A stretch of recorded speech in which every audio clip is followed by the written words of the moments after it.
Good afternoon. I'm very happy and very excited to be presenting a lecture at this conference in honor of Professor Elda Weizman, my very wise and very devoted supervisor from a mini thesis in my bachelor's degree through my master's degree and doctoral thesis, and actually ever since. There's no retirement from this job, Elda. Thank you very much for everything. In this lecture, I will address ironic comments on posts written by Prime Minister Benjamin Netanyahu last November. Netanyahu is very active on Facebook. He posts at least once a day and often twice to 4 times. In many of his posts, Netanyahu presents his own actions and those of the government in the realm of foreign policy, security, economy, transportation, and more, and positions himself as almost exclusively responsible for the achievements and successes of the country. Examples are on the screen.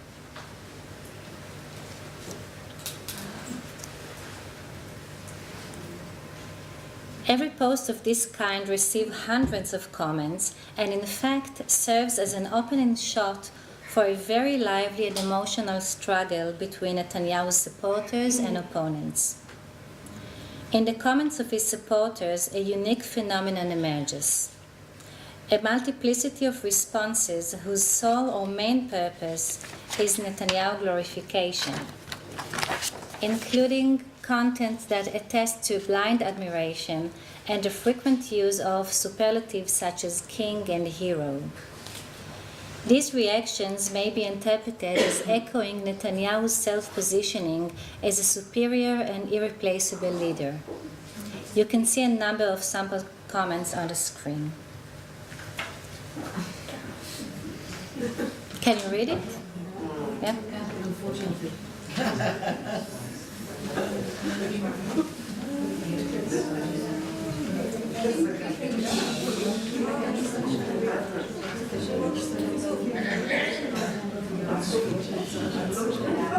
Very easy to collect this kind of comments.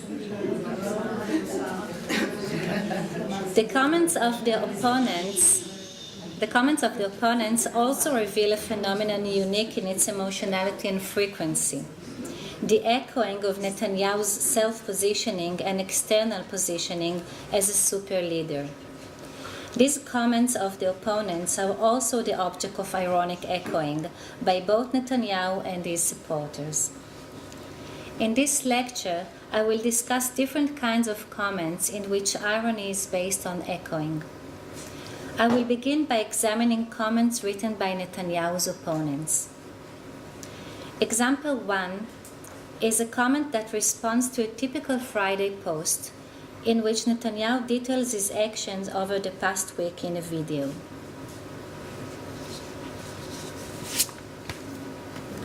And the comment is, "He works full time, he never sleeps, wets his pants because he has no time for the bathroom. Hero, genius, king and messiah.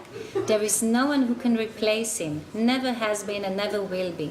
Billions of years have been worthwhile only because of the existence of Bibi." Bibi is his nickname. "He was, he is, he shall be." In this comment, the echoing of Netanyahu's self-positioning and the echoing of his external positioning by his supporters are intertwined. The comment begins with an echo of Netanyahu's self-positioning as an accomplished leader who devotes all his time to the people and the state. He works full-time, he never sleeps, wets his pants because he has no time for the bathroom. In this echo, there is a violation of the maxims of quantity, quality, and manner in Grice's terms. The exaggeration and the use of the informal, common expression, wets his pants, make the description absurd and ridicule the way in which Netanyahu describes his dedication to his work as Prime Minister. In what comes next, the commentary is echoing supporters' comments that reflect blind admiration of Netanyahu. This includes, first, the use of superlatives, hero, genius, king, and messiah. Second, the presentation of Netanyahu as irreplaceable, which in itself echoes Netanyahu's self-positioning. There is no one who can replace him, never has been and never will be. And finally, extremely emotional glorification, which includes the echoing of a song of praise to God, Adon Olam. And billions of years have been worthwhile only because of his existence. He was, he is, he shall be. As you can see, the echoing of Netanyahu's supporters also includes highly emotive exaggerations that makes them appear ridiculous. The victims of ironies in this reader's comments are Netanyahu and his supporters, who share Netanyahu's positioning as an exalted leader who is equal in his abilities to God and has no human replacement. Example 2 is a comment on a post about the inauguration of a road that connects the south of Israel to the center. The post contains the text, "We inaugurated Road 31 in the south of the country. We are connecting Israel," and a video. And the comment is, "He is connecting roads and dividing the people. Where is the applause?" The commenter echoes Netanyahu's statement connecting Israel, but he does so with two fundamental changes. He changes "we are connecting" to "he is connecting," thereby granting Netanyahu exclusive responsibility for the action. And second, he changes Israel to roads, thereby greatly reducing the scope and importance of the achievement. In contrast to what the commenter presents as Netanyahu's personal responsibility for a small and marginal achievement, connecting roads, he places his responsibility on a major and central failure, dividing the people. In so doing, he presents Netanyahu's self-positioning as false and conveys an ironic message regarding his abilities as a leader. But the more ironic echoing is found in the second part of the comment, "Where is the applause?" This question echoes the request by Minister of Culture Miri Regev to applaud her at the end of the speech she delivered about the achievements of the governments. The rhetorical value of the echoing is derived from two prominent characteristics often attributed to Regev.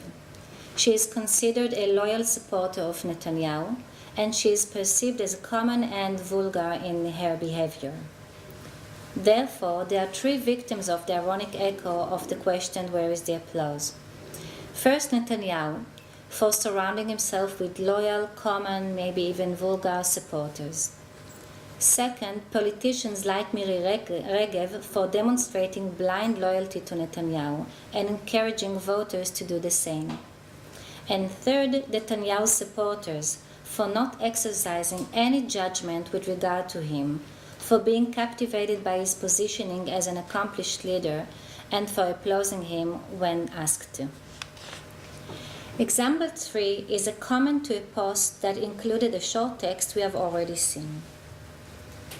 Today I met with Ecuadorian Minister of Foreign Affairs, Maria Fernanda Espinosa, in order to strengthen cooperation between the two countries in the areas of technology, agriculture, water, and other fields. And the comment is, "Ecuador, a powerful country. If I don't have a significant country, Ecuador is fine with me." This comment begins with the comparison of Ecuador equals a powerful country, which initially appears to be the commenter's assertion.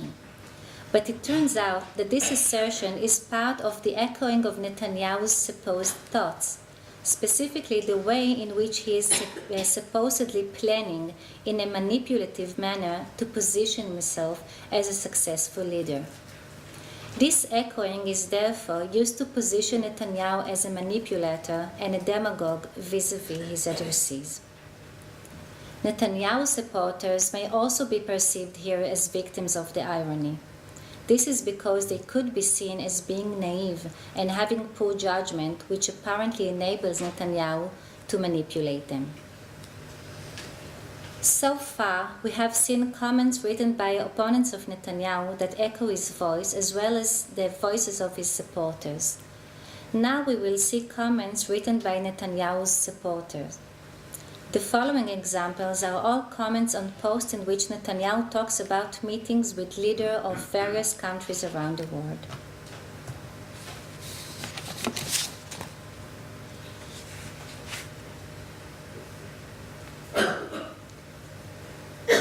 In these comments, the word isolation is repeated, echoing an accusation commonly made against Netanyahu by his opponents, according to which Israel suffers from political isolation because of its policies.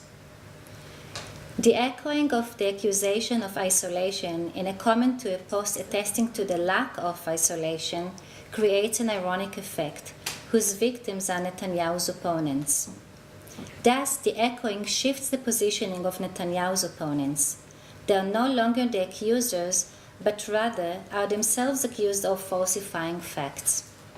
At the same time, the echoing of his opponents preserves Netanyahu's self-positioning as a successful statesman, reinforcing the embracing positioning of the supporters vis-à-vis Netanyahu and the oppositional positioning vis-à-vis his opponents. The next examples are supporters' comments on some of Netanyahu's various posts.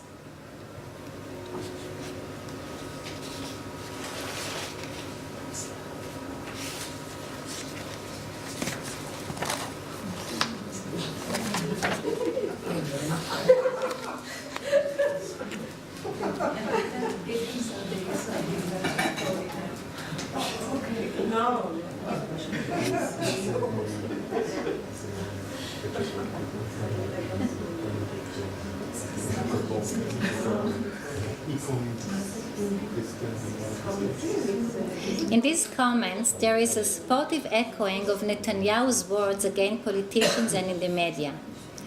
In October, Netanyahu delivered a speech in the Knesset in which he dubbed his opponents chamutzim.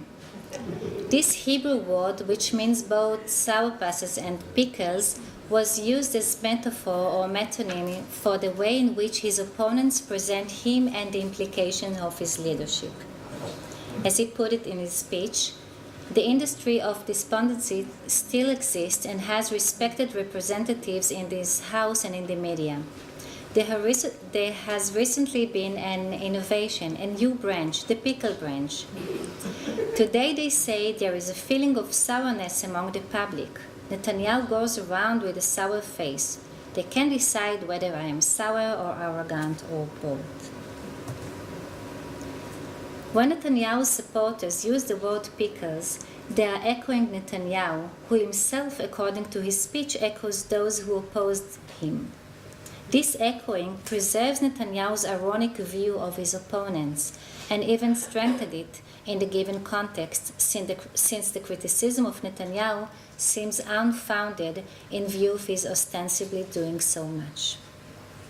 Here, too, the embracing positioning of Netanyahu's supporters vis-à-vis Netanyahu, and in contrast, the oppositional positioning of the supporters vis-à-vis his opponents, is prominent.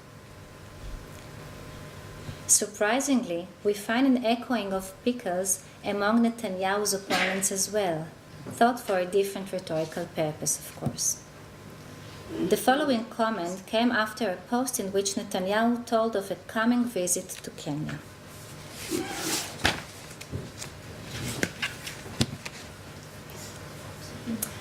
What a riot, as a keta, okay? What a riot. I'm going abroad next week too, on a low-cost flight. You too? Or are you also taking the cigars and champagne with you? From the pickles. Here the commentator who opposes Netanyahu echoes the way in which Netanyahu positions opponents like him. In so doing, he appears to be strengthening his own positioning as sour in relation to Netanyahu. However, at least from the commentator's point of view, he is inverting it, since he ironically presents Netanyahu as the real pickle. In conclusion, we have seen how ironic echoing is used by Netanyahu's readers for various kinds of positioning.